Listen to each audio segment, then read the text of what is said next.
Yo voy a ir al baño, ¿eh? ¿No quieres acompañarme, Sergio?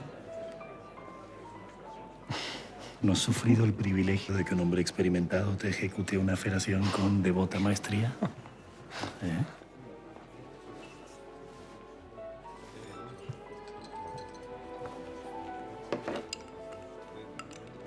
Es absolutamente impredecible.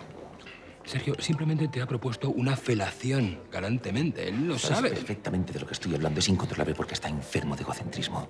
Respetará la jerarquía. Se respetaría la jerarquía en un golpe que durara 2 horas, 3, una noche. Estamos hablando de varios días.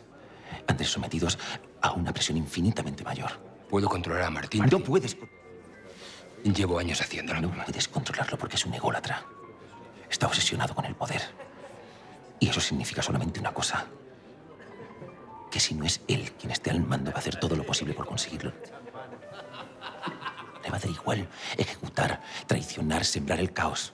Es obsesivo, ególatra, confía en sí mismo y es un genio, como tú. Prefieres dar el golpe con mediocre, sal a la calle, el mundo está lleno, te seguirán como un rebaño. Es que no entiendes que el hecho de que sea un genio complica las cosas. Es peligroso porque no le vamos a ver venir. Escúchame, tú eres mi hermano. Yo te pondría al mando de la ejecución de cualquier atraco sin pensarlo. Pero a él... Haces mal confiando en mí, no en él. Yo soy bastante menos fiable. Me pone 2 cervezas, por favor.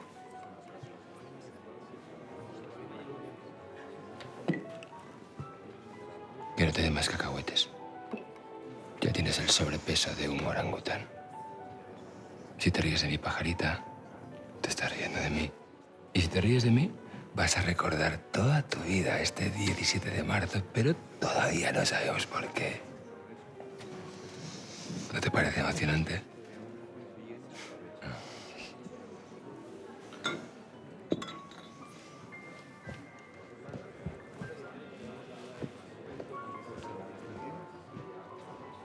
¿Algún problema? Ninguno.